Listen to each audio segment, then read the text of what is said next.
আপনারা জানেন যে আরজি করে অভয়ার নির্মম ধর্ষণ এবং হত্যাকাণ্ডের 1 বছর 7 মাস পেরোয়নি। এই দুদিন আগে সেখানে লিফট দুর্ঘটনায় 40 বছরের একজন তরতাজা যুবকের মৃত্যু ঘটল এবং মর্মান্তিক মৃত্যু। পরিবারের একমাত্র উপার্জনক্ষম ব্যক্তি, দমদমের বাসিন্দা, তিনি নির্মমভাবে মারা গেলেন। কিন্তু সেখান থেকে এই হাসপাতাল যে কোনো রকম কোনো শিক্ষা নেয়নি তার প্রমাণ আবার আজকে একটা ঘটনা ঘটে গেল। এবং আমরা দেখলাম যে অভিজিৎ সামন্ত বলে একজন, তার মৃত্যু আজকে ঘটল এবং সেখানে ন্যূনতম পরিষেবা পাওয়া তো দূরের কথা, একটি স্ট্রেচারটুকু দিতে পারল না হসপিটাল কর্তৃপক্ষ। এবং তাকে একটা মরণাপন্ন রোগী, বুকে এবং পেটে অসহ্য ব্যথা নিয়ে যিনি হাসপাতালে চিকিৎসা করতে গিয়েছিলেন, তাকে প্রায় 75 মিটারেরও বেশি হাঁটিয়ে, সিঁড়ি ভাঙিয়ে তাকে একটি পাবলিক টয়লেটে নিয়ে যাওয়া হলো এবং তারপর তিনি মারা গেলেন। আমার প্রশ্ন যে আর ঠিক কি প্রমাণ লাগে একটা স্বাস্থ্য দপ্তরের ব্যর্থতা সেটাকে মেনে নিতে? আর ঠিক কতটুকু প্রমাণ লাগে? অর্থাৎ বিগত বহুদিন ধরে এ রাজ্যের স্বাস্থ্য ব্যবস্থা যে ভেঙে পড়েছে সেটা এর দ্বারা তারই আবার নতুন করে প্রমাণিত হয়। আর কত প্রমাণ হবে আমরা জানি না। অর্থাৎ একটি হাসপাতালে 72 ঘন্টায় 2 জন রোগীর মৃত্যু ঘটল, রাজ্যের স্বাস্থ্যমন্ত্রীর কোনো রকম কোনো রিয়াকশন নেই, বরং তিনি উৎসবে মাতোয়ারা হয়ে আছেন। কখনো লিফটে আটকে প্রাণ যাচ্ছে, স্ট্রেচারের অভাবে রোগীর প্রাণ যাচ্ছে, হেঁটে প্রাণ যাচ্ছে। এ রাজ্যের স্বাস্থ্য ব্যবস্থায় নাকি ব্যাপক উন্নতি ঘটেছে, কোটি কোটি টাকা খরচ হচ্ছে। কাটমারির ভিড়ে সাধারণ মানুষ হারিয়ে যাচ্ছে। আসলে এটাই কিন্তু সত্য। সেই সত্যটা রাজ্যের প্রশাসন মানতে চাইছে না। কিন্তু সত্য মানতে না চাইলে সত্য তো আর মিথ্যে হয়ে যায় না, সত্যিটা সত্যিই থাকে। প্রশ্ন হচ্ছে, একটি ট্রমা কেয়ারে রোগীরা আসছেন, সেই রোগীকে স্ট্রেচারে করে না গিয়ে তাকে বলা হচ্ছে আপনি চলে যান, বাথরুম করে আসুন, এবং প্রায় 100 মিটার দূরে সুলভ শৌচালয়ে। একে কি বলবো? এটা কি মৃত্যু নাকি পরিকল্পিত হত্যাকাণ্ড? আমরা বলবো এটা পরিকল্পিত হত্যাকাণ্ড। মানুষ চিকিৎসা করতে হসপিটালে যাচ্ছে, সেখান থেকে তার ডেড বডি ফিরে আসছে। একে হত্যাকাণ্ড ছাড়া আর কিচ্ছু বলা যায় না। অর্থাৎ আরজি করে কিন্তু সেই একই অবস্থা চলছে। অভয়ার ধর্ষণ এবং হত্যাকাণ্ড যখন ঘটেছিল তখন ক্রাইম সিন ট্যাম্পারিং হয়েছিল, ক্রাইম সিনটাকে ট্যাম্পার করা হয়েছিল। লিফট খারাপ, সেখানে ঘষতে ঘষতে একজন মানুষ মারা গেল, সুস্থ মানুষ, তার ছেলের চিকিৎসা করতে গিয়েছিল।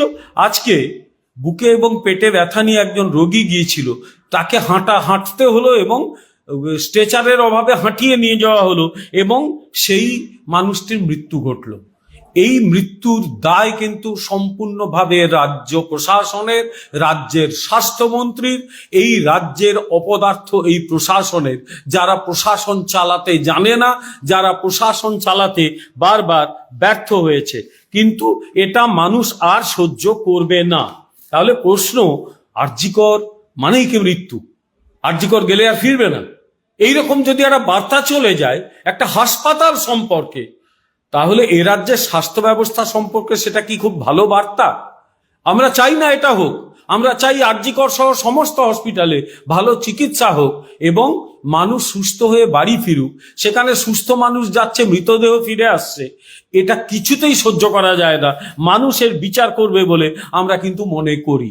এটাই যেভাবে রাজ্যটা সিন্ডিকেট রাজের হাতে চলে গেছে, এই হসপিটালগুলোও কিন্তু সেই সিন্ডিকেট রাজের হাতেই চলে গেছে। ফলে এই অবস্থা যে আগামী দিনেও ঘটবে এ নিয়ে সন্দেহের কোনো জায়গা নেই। অন্যদিকে আরেকটি বিষয় দেখতে পাচ্ছি যে পশ্চিমবঙ্গের মুখ্যমন্ত্রী, তিনি কিন্তু ক্রমান্বয়ে ভয় এবং উস্কানির রাজনীতি চালিয়ে যাচ্ছেন। তার থামার কোনো লক্ষণ নেই। মানুষ মারা যাচ্ছে, লিফটে উঠতে গিয়ে ঘষতে ঘষতে মানুষের ডেড বডি নিচে পড়ছে স্ত্রীর কোলের ওপরে, রক্তমাখা শরীর, সে ব্যাপারে তার কোনো রিয়াকশন নেই। কিন্তু তিনি ভয় এবং উস্কানির রাজনীতি সমানে চালিয়ে যাচ্ছেন। যে পশ্চিম বাংলায় এক সময় সংস্কৃতি এবং সৌভ্রাতৃত্বের জন্য গোটা পৃথিবীর কাছে বড়াই করত, আর সেখানে হারের আতঙ্কে একটি রাজনৈতিক দল, তারা মানুষকে ভয় দেখাচ্ছে, এক ধরনের সিভিল আনরেস্ট, এক ধরনের নাগরিক অস্থিরতা তৈরি করার চেষ্টা করছে।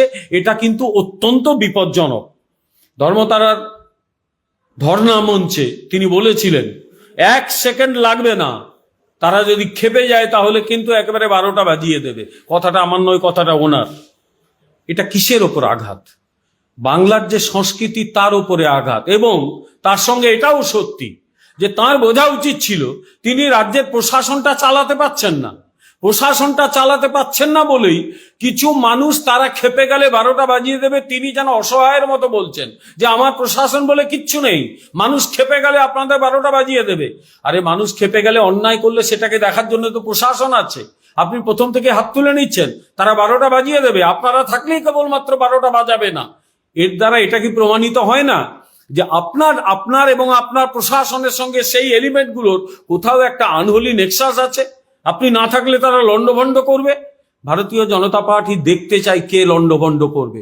মাননীয় প্রধানমন্ত্রী ব্রিগেডের সভায় বলে গেছেন যে আমরা দেখতে চাই সে কে, কারা।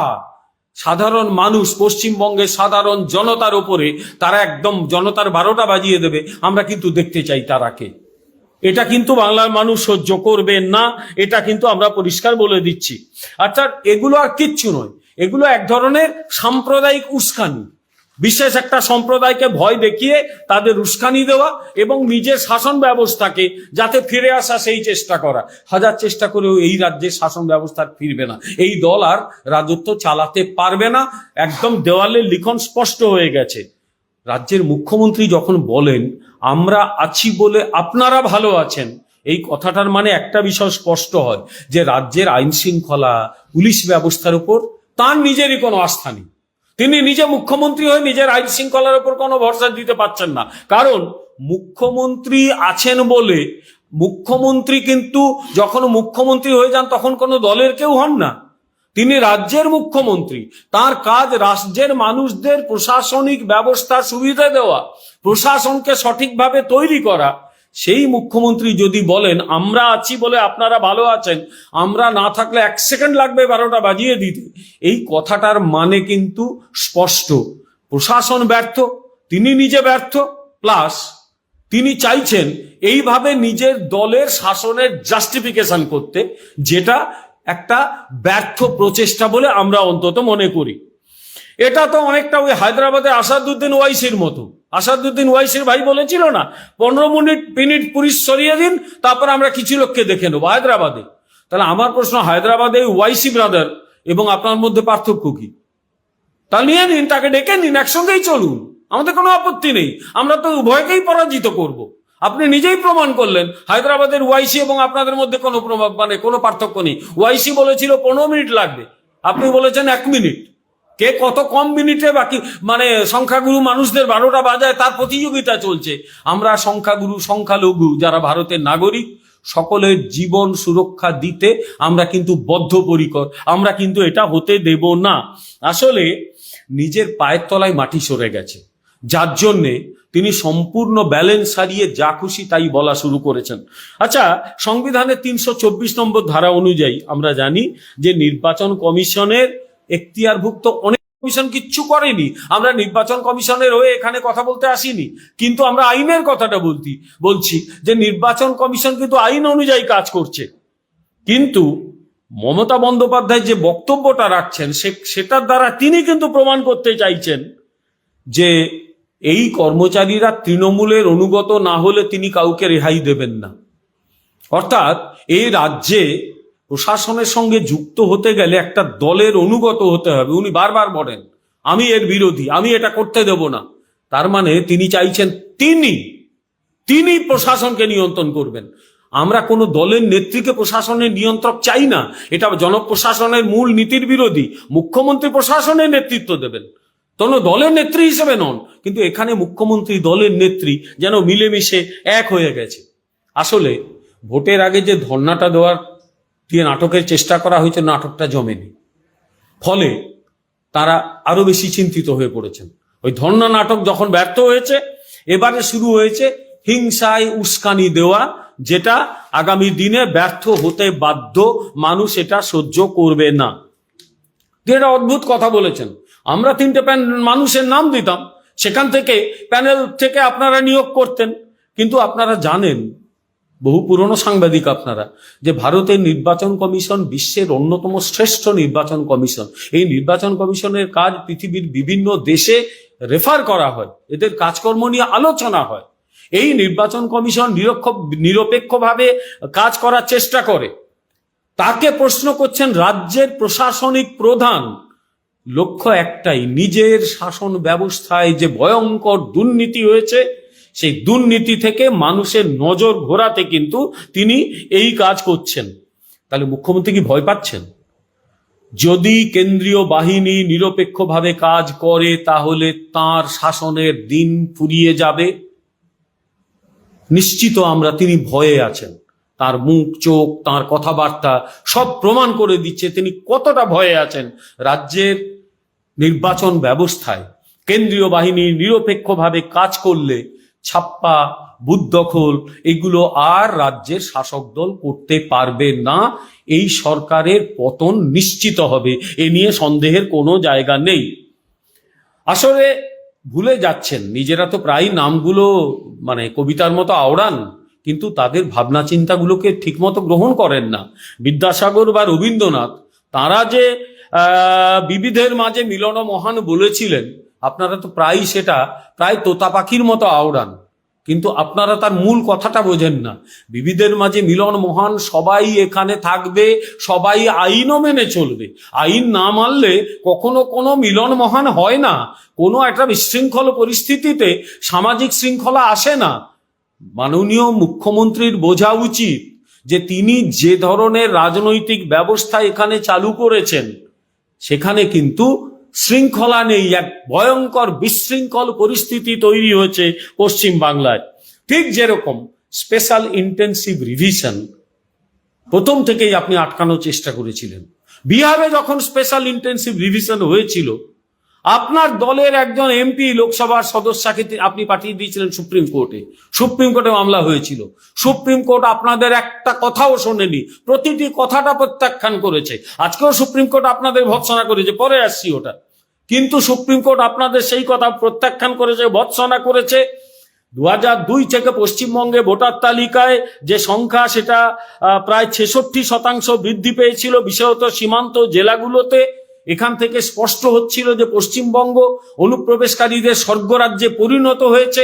আপনি নিজে 2005 সালে ডেপুটি স্পিকারের লোকসভার তাঁর দিকে কাগজ ছুঁড়ে পদত্যাগ করে বেরিয়ে এসেছিলেন, যদিও ওটা সঠিক পদত্যাগ ছিল না, ওটা পদত্যাগের নাটক ছিল।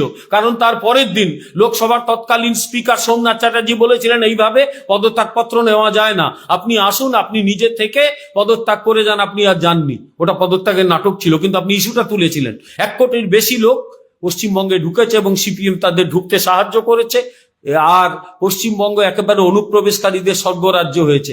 আপনিই তো প্রশ্নটা তুলেছিলেন। আজকে আপনি এসআইআর বাদ দিচ্ছেন। এসআইআরদের প্রধান লক্ষ্য মৃত ভোটার, বেআইনি ভোটার, অবৈধ ভোটার প্রত্যেককে ভোটার লিস্ট থেকে বাদ দেওয়া। আপনি সেখানে বাধা সৃষ্টি করার মাধ্যমে 2005-এর যে ভূমিকা পালন করেছেন তার অপোজিট ভূমিকা পালন করছেন। লক্ষ্য একটাই, নিজের ক্ষমতাটাকে টিকিয়ে রাখা।